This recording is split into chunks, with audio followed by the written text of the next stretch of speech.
sobre as distinções, ministérios Madureira, Perus, Ipiranga, o que você pode... Coloca para a gente um pouco sobre essas distinções aí. Se a gente consegue identificar diferenças fortes, a gente fala, não, essa Assembleia tem essa característica, então é o ministério tal. Se existe essa distinção, sim.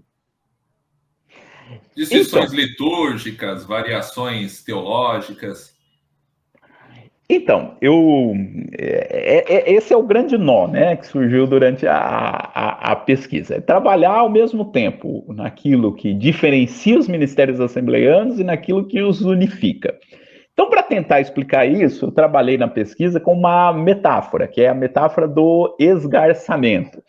Então, porque assim, quando eu comecei a pesquisa, deixa eu contar a história aí do termo, do conceito. Quando eu comecei a história, eu comecei a pesquisa, eu falava muito isso. Eu dizia, a Assembleia de Deus é uma igreja fragmentada, ela cresce e ela vai se fragmentando, né? E aí um dia até o meu orientador falou assim para mim, acho que não foi nem o orientador, mas alguém me deu esse toque e falou, olha, você está falando que a igreja é fragmentada, mas quando uma coisa é fragmentada, ela perde a relação, né?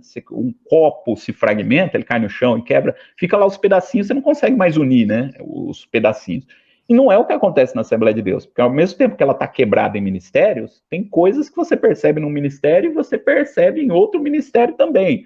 Então, talvez fragmentação não seja a melhor palavra para descrever isso. E aí pensei, e o termo que eu encontrei para descrever o que acontece nas Assembleias de Deus é o esgarçamento. Então, o que é o esgarçamento? Então, eu penso num tecido que está unido lá por vários fios, e você vai fazendo pressão sobre esse tecido. Esse tecido ele vai abrindo, né? Vai fazendo uma rotura lá na roupa. Ele vai abrindo. E ao mesmo tempo que tem fios que não se rompem, existem outros fios que se rompem. Então, eu parto dessa ideia, que as Assembleias de Deus no Brasil têm vários fios que romperam-se, alguns deles romperam-se lá na década de 30, mas existem outros fios que ainda se mantêm preservados, independente de qual seja o ministério em que você está. É claro que a pressão ela vai aumentando no decorrer dos anos, e a cada dia tem mais fios que foram se rompendo. As igrejas estão se tornando mais diferenciadas umas das outras, mas ao mesmo tempo você tem diferenças, você tem distinções, você também tem aproximações.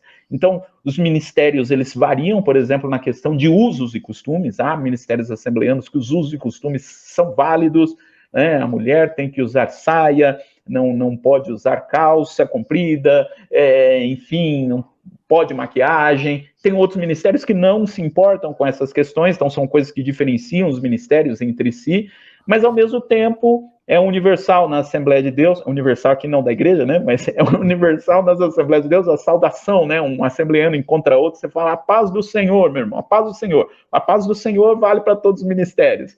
Você tem os hinos da harpa cristã, que já existem ministérios assembleanos que não têm os hinos da harpa cristã, mas em linhas gerais é um elemento que está presente nessa cultura assembleana em diferentes ministérios, como o Júlio até colocou aí, a questão litúrgica, um modelo de culto assembleano, como se organiza um culto assembleano. Então, por mais que tenha algumas variações, o modelo geral ele vai permanecendo nesses diferentes ministérios.